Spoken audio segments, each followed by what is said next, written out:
What is the most disturbing thing to know? I work as an anesthesiologist. I've put people to sleep in an emergency situation knowing that they will almost certainly not survive the surgery. These are generally situations where without surgery the patient will not survive, but even with surgery, the chances of survival are still small. In most of these instances the patients are too obtunded or aren't conscious enough to be aware of the gravity of their situation, but in a number of instances the patients have been conscious, talking although clearly anxious. I try to reassure and tell the person that we won't leave their side, that we will take care of them, and that they will be fine. It kind of screws me up a bit to say this to someone, but I always include the last part because I just don't see the point in telling them the truth. I had one guy tell me he felt like he wasn't going to make it. I told him he would make it, but knew he wasn't going to. I put him to sleep knowing that the last human face he would see before he died was mine as he stared up at me as I held an oxygen mask over his mouth and nose. I'd consider myself quite a resilient person, but knowing this stuff is a bit of a load to carry around. Alright, that's enough of this thread for today. Yep, first post and I'm out of here. That the adults don't know what's going on either reminds me of a quote. Anyone who isn't confused doesn't really understand the situation. There's another one that I don't know exactly, but it goes something like, when you reach the age your parents had you and realize there were people just like you who also didn't have a clue. I worked as a palliative carer for about 3 years. I looked after terminally ill people who had chosen to die at home after being discharged from hospital. After a while, you learn some telltale signs that people are deteriorating. After a bit longer, you start to learn how long people generally have left, even down to a few hours. I always went with honesty. I felt it was my job to support the patients' families as well as the patients. So if they asked how long I thought they had left, I would answer honestly, obviously with the disclaimer that I wasn't a doctor and I could only base it on my previous experiences. The wife of one of my patients told me that their children, adults, were visiting the following weekend to say their goodbyes. I had to decide carefully on what to say next, but I ultimately chose to recommend that they visit the following day, at the latest. I regretted saying it, because she was devastated. She took my advice and her husband passed away peacefully 48 hours later, after seeing his kids. I'm glad I did it, but upsetting that lady was absolutely gut-wrenching. Some people didn't want to know, and it was their right not to know. That was the worst. In those cases, you had to not say anything. Sometimes they'd say see you tomorrow, and I had to reply, yes, have a good night and I'll see you in the morning, knowing full well that they were going to pass in the night. While what you said upset that wife in the moment, I'm sure she and the kids were grateful for what you did for them when looking back later on. Yeah, they were gonna be upset no matter what. The kids would have been far more upset had they not seen their dad compared to how upset the wife was when Op broke the news. Cruise liners all have morgue for all the passengers that inevitably die each trip. What an odd way to describe the ocean. Old people love going on cruises. The ocean is God's waiting room. By the time you show the symptoms of rabies, it's already too late. It can also be dormant for a year before you show those symptoms. I have a real fear of rabies because of this. If you ever find a bat in your house or anywhere you have slept, get the rabies shots. Bats can bite or scratch you, and you sometimes won't even notice, especially if you were asleep. A couple of years ago, a 20-year-old in BC got out of his car and a bat flew at him. He saw it coming and put up his hand. Because bat bites are so tiny, he didn't notice and went about his day. 6 weeks later he showed symptoms and died shortly after. If he had gotten a rabies shot right after being bitten, he would have been fine. Long story short, if you get attacked, even if you feel nothing, get a shot right away. Hotels rarely clean their ice machines. I've only worked one place ever that soaked their fountain nozzles in diluted cleaner overnight. No one else cleaned them. There are lots of nooks and crannies inside them. That's what your soda goes through. I once called the health dept on a subway for getting bugs in my Sprite. That there is anywhere between 25-50 active serial killers in the United States, according to the FBI. I'm suspicious there might be one near my hometown. Every couple years a female student from the nearby college will go missing. Not too unusual on its own. But here's the part that makes me suspicious. There's always a widespread search, and they never find the body of the person they're looking for, but they always end up finding the bones of the previous woman to go missing. That's weird, right? There's no possible way to prove it, but this same trend has happened so many times it legitimately feels like someone is holding onto the bones and then planting them where they know search parties will look after taking another victim. Where is this happening? That's so freaking bananas. There are spiders that capture bats in South America. That the majority of humans will wait until life-threatening problems become unsolvable before they try to fix them. Yeah. That's what happened with my dad. He was diagnosed with stage 4 lung cancer after years of ignoring the symptoms until it got really bad and unbearably painful. It turns out he has tumors all over his body for about 5 years before his diagnosis. If we see a life-threatening meteor is going to strike us in a few years, we probably, at least at the moment, couldn't do anything about it. They've had training simulations with this exact scenario, and they only got it right like 10% of the time. They need more like 10 years to reliably and consistently stop it. We very likely would never see it coming. We only see 9 objects in space with relatively high reflective properties. Icy comets and the like are visible only because they reflect sunlight so well. Imagine an asteroid made of basalt covered in graphite dust. Pitch black.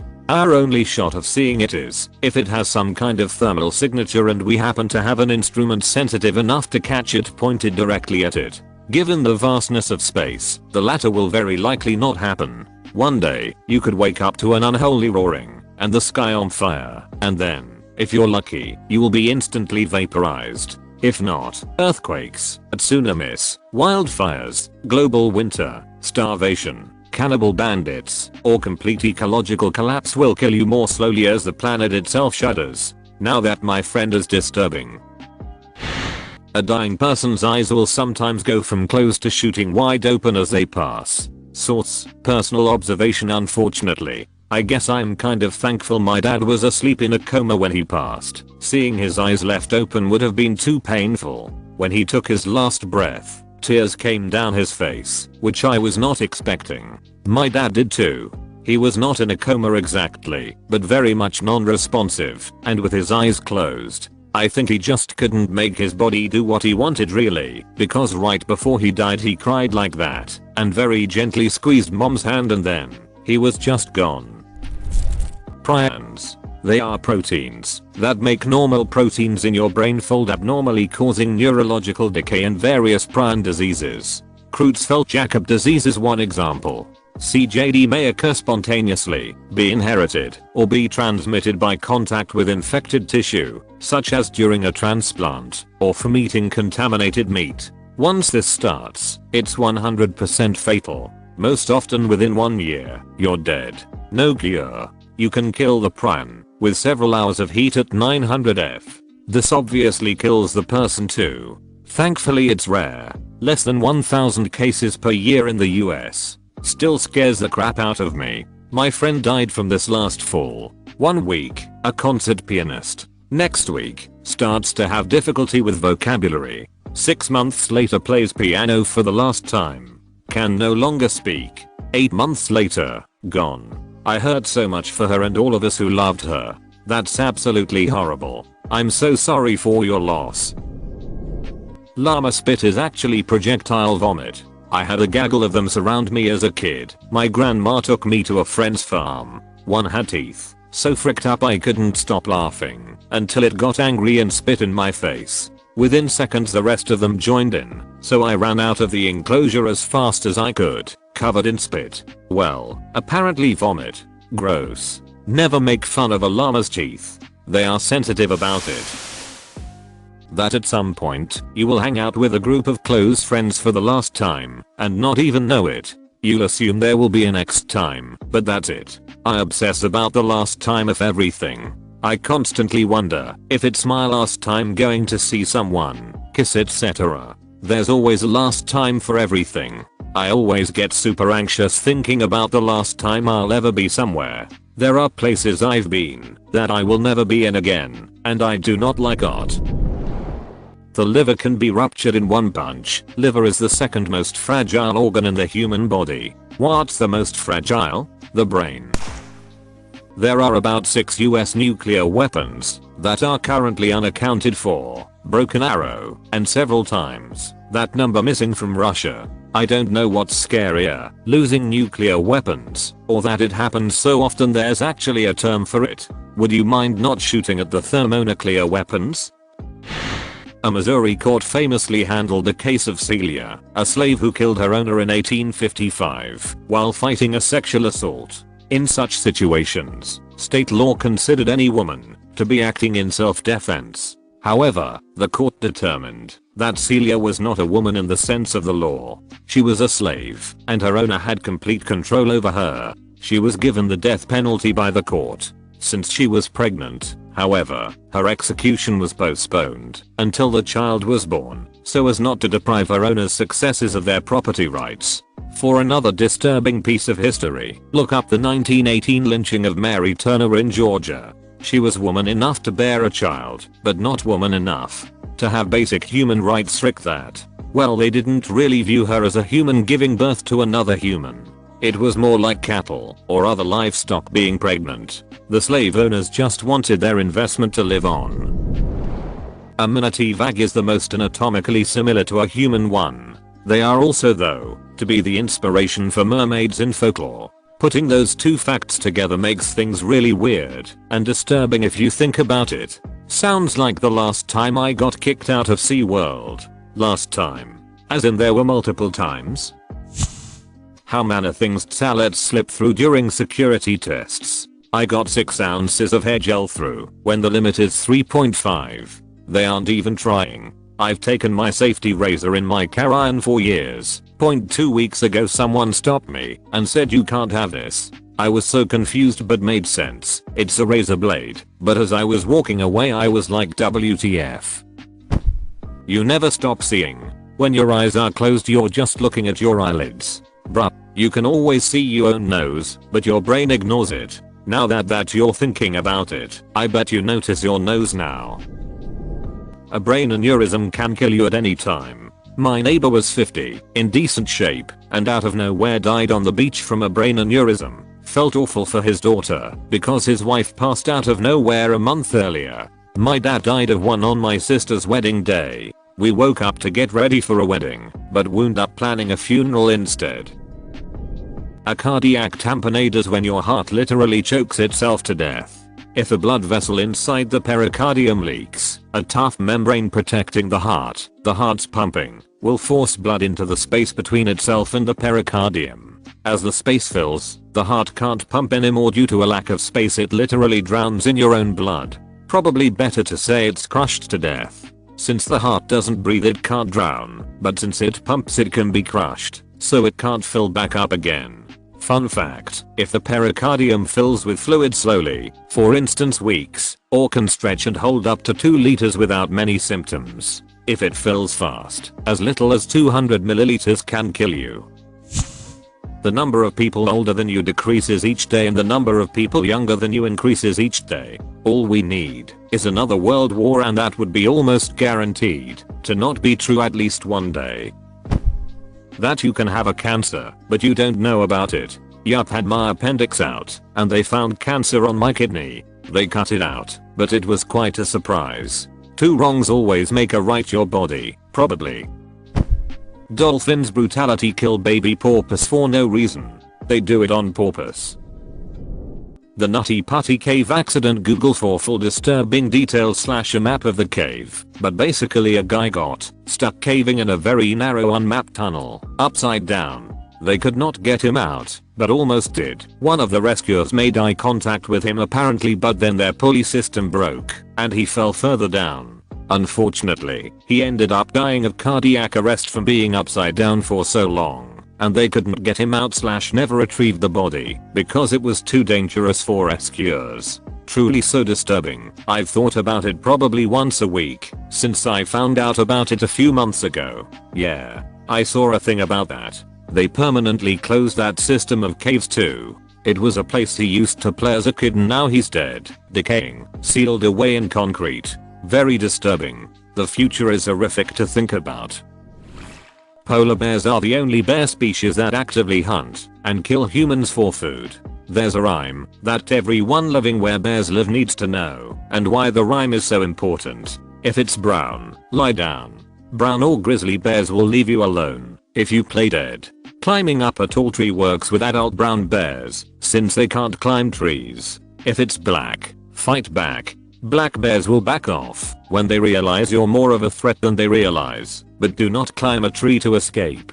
Both cubs and adult black bears can climb trees. If it's white, say goodnight. Polar bears are not only the largest bears, but they are ambush predators. If one manages to sneak up on you, you're as good as dead. The best you can do to escape is either run and drop your clothes. Fortunately for you, they have very short attention spans and they'll stop momentarily to sniff at your clothes, because it's not normal for their food to suddenly drop something like that, or start praying to whatever deity you believe or don't believe in. At some point your mom set you down and never picked you up again. I read something like this right around the time my oldest was born. It made me sad, so I have made picking up my kids part of their birthday ritual. I plan to continue every year until one of us dies. The last time you set them down will be the start of their journey to become proud parents themselves, and then you get to pick up their kids.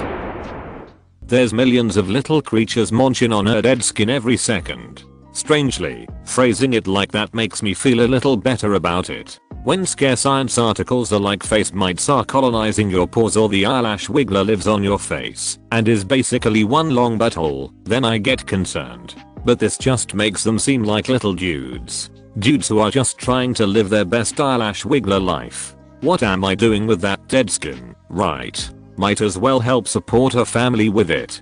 This is going to sound absolutely ridiculous, but calling spider spoilers was part of how I cured my fear of them. Made them seem like cute little friends who just want to hang out and eat flies, rather than horrifying monsters that will eat my face in my sleep. A gamma ray burst, or even a cosmic ray storm, could cause a near instant mass extinction event. These both, probably, have affected life on Earth before. Both are common events in space, basically random, and our only protection is the vastness of space. To feel more safe, space on the other hand is very vast. You dropped a few very there. IDK about most disturbing but almost pre-ground coffee contains a certain amount of cockroaches and other bugs. When they get the coffee beans in Madagascar there's so many roaches living in it that it's too much time and effort to sort them all out. So, a lot of pre-ground coffee is allowed to have a certain amount of cockroach in it. Now you know why some coffee has so much protein. Yeah, I mean anyone who understood agriculture and food processing would understand that 0% would be totally unreasonable. Guys, if it makes you feel better, the food you eat has less cockroaches / rats / droppings in it than anyone else's food in history. Your great grandparents had recipes that told them how to use food that was ravaged by bugs. Oh, so your bread is like 80% weevils and 20% bread now. Huh. Here's a stew for that. My dad tells a story about his grandma who would make biscuits and everybody loved her biscuits. Well, one time he was in the kitchen and was helping her with the biscuits and was like, "Ooh grandma, there's bugs in the flour." And she goes, "Those are just weevils. Leave them in for a little bit more protein." He still ate the biscuits because apparently they were just that good. Pelicans are some of the most demonic birds in existence, if not some of the most demonic creatures. Pelicans will go into other birds' nests, shove the parents out of the nest. They will then swallow babies whole, fly back to their own nests, and regurgitate the still half alive, partially digested babies to their own babies for them to consume. Some pelicans are literally raised on the partially digested, living flesh of other baby birds. I thought you wrote politicians. Years ago I remember watching an episode of the show Monsters Inside Me where the 16-year-old kid was doing something outside and a fly flew into his eye. It only made contact for about a microsecond, but it was enough time for it to lay eggs. After they hatched they started eating his eye from the inside, and he was starting to go blind until a doctor finally figured out what was wrong. Just imagine that, getting your eye eaten from the inside, and losing your sight all, because a fly very briefly made contact with you. Ever since I learned about this, I get really paranoid when there is a fly around my face, because of the fact that this could possibly happen to me. That show was creepy yet mad me off. One episode a couple would get like weird shaped lesions and welts on them at the same time every year. Doctors had no idea yada yada. Then like 15 seconds before they ended the episode the wife was like, I wonder if it was the undercooked catfish we had in Africa. Like WTF lady. The worst one I saw was a little kid who had pretty normal flu/cold like symptoms. The doctor treats it as such and the kid doesn't get better. This goes on days as the kid gets worse. Then as the kid becomes bedridden they finally test for other things. And it's been years, so my details may be off, but it was basically a parasite he picked up from some kind of animal crap like a raccoon in his yard. By the time they got the correct diagnosis it was too late. My kids love playing outside. Scares the ever-loving crap out of me to this day. Brain-eating amoeba could be everywhere. All it takes is a jump in a river, creek or any warm water body and water up your nose for certain death. Okay, so I got some water up my nose and got super paranoid about this and did a bunch of research. First of all, the amoeba has to take a very specific and lucky path to even get there. Second, it's not very common below 80 degrees at all and can't really reproduce below 77 apparently. Many states have had 0 known cases. Third, despite only a few deaths a year, millions of people probably get warm lake water up their noses and don't even know what brain-eating amoeba is. It's theorized that most people have antibodies to it. You're probably safe. Doesn't stop me from getting scared though. The CPR dummy face template is based on a dead 16-year-old girl's face. Her body was pulled from the River Seine in the 1880s and her cause of death and identity were never discovered. A mortician was so entranced by her peaceful expression that he made a plaster mask of her which became the face of CPR dummies and health training equipment. So hundreds of millions of people have kissed the face of an anonymous dead girl in the last 150 years. I'm that episode of The Simpsons where Homer puts together a dating video for Ned. There's footage of Ned getting out of the shower. His junk is pixelated and goes down to his knees, which is funny in itself, except before this it was establishes that Lisa was the one editing the tape. She saw everything. The reason people usually don't scream in beheading videos is that there have been practice runs before. The first couple times they go through the while process the stop right before cutting. By the time it actually happens they don't know if it's real or not. So if I just scream every time they can't get a nice video and I'm safe. Dark forest theory. Basically, we haven't been contacted by aliens yet because there are predatory alien civilizations out there hunting down species across the universe, and to avoid being hunted no one leaves their planet and stays quiet. This would not be a good thing for humans since we've already been sending out radio signals. Organ failure is a far less peaceful death than TV portrays it as. They usually don't just quietly pass in an instant. It takes days, wheezing, rattling breaths, gargling noises from somewhere in their throat, etc. The body makes a lot of noise when shutting down. Source: witnessed my grandpa die of organ failure over the span of a week. He was unconscious. Unlike movies, where the person silently lies there and peacefully stops breathing, it's quite graphic and disturbing. There has never been a golden age. People think the world has gotten worse since insert time period, but it's really our awareness of things with the emergence of the printing press, telecommunications, and the internet that has gotten better, effectively real time. Of course we all will at some point drift towards nostalgia. When you recall memories, what you remember is filled with a sense of certainty, so of course you would want to return to a subjectively beneficial situation. It provides a sense of control. The same is also true when someone reads about a period of history that aligns with your biases. In terms of causality, rather than dealing with the impertinent present and quasi-unknowable future, you want to go there, to a mental construction that for all intents and purposes never actually existed in the first place.